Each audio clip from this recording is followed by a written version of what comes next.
Hey everybody, Marie B. Please subscribe and like and share my channel. Another dog walk, as you can see, and we're going to teach you some tips and tricks. Private investigation. I have been doing private investigation now for about 7 years, on and off, and I've worked for myself and I've also worked for companies. Tips would be, one of them would be foot patrol. If you are happen to be interested in the field, or you're in the field and you're getting ready to do some foot patrol, meaning you need to follow somebody, by foot, and you're walking, there's a lot of tips and tricks you need to do. First of all, when you're walking, you don't want to be walking right on top of the person.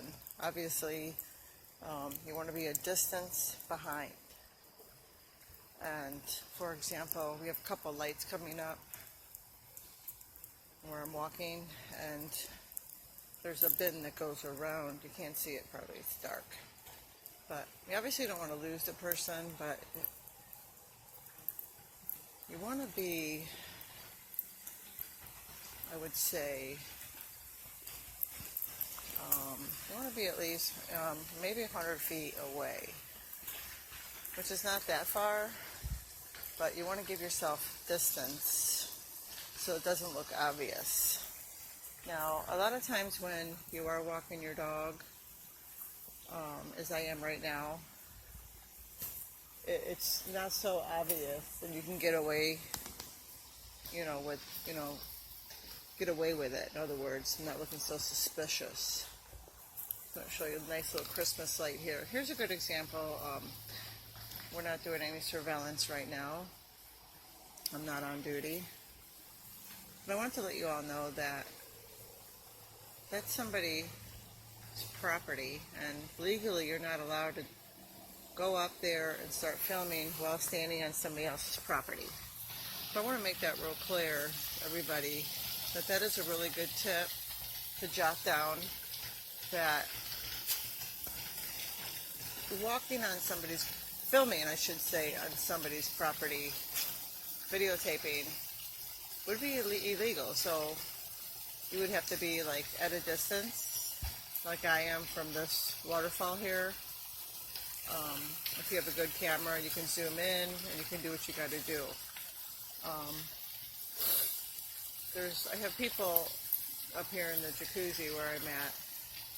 I might give you an example. If I was perhaps trying to do some video on them. I'm walking my dog.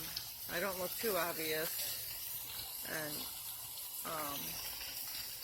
they're in the jacuzzi. Obviously, it's not the right camera, so I'm using my cell phone, but I'm just trying to give you all little tips and some tricks right now, so you can kind of get a good idea. Well, foot patrol was the first one, so you already know that. Stay back, keep your distance. You don't want to be right on top of them. Okay. Second tip is property.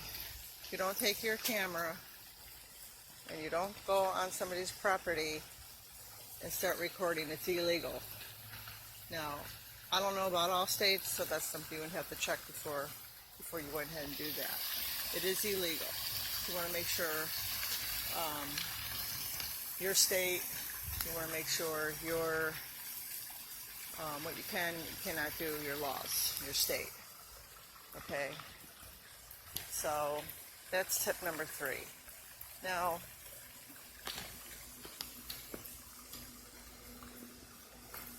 remember about the property itself, you got to be very careful of standing in somebody's yard, standing on their private property if you happen to be filming. Okay? So right now I'm getting closer to the jacuzzi, and perhaps I had to videotape somebody in the jacuzzi.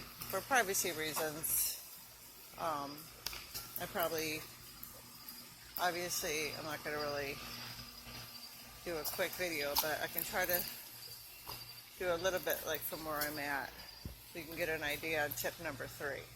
So I have my dog, and right now pretty much looks like I have a flashlight, and there's the jacuzzi right there. So we're going to get a little closer so we can zoom in a little bit so we can see what's going on here. Now don't forget, you have fraud, a lot of fraud investigations, workman's comp cases where people want to say, well, you know, is this person really injured? And I might change my conversation when I get closer so nobody knows what I'm talking about. But you'll see how quick and easy you can get something on video with perhaps nobody really knowing. And I have my dog with me, so that's going to help. And again, this is just for example, you know, different purposes, or you guys can all see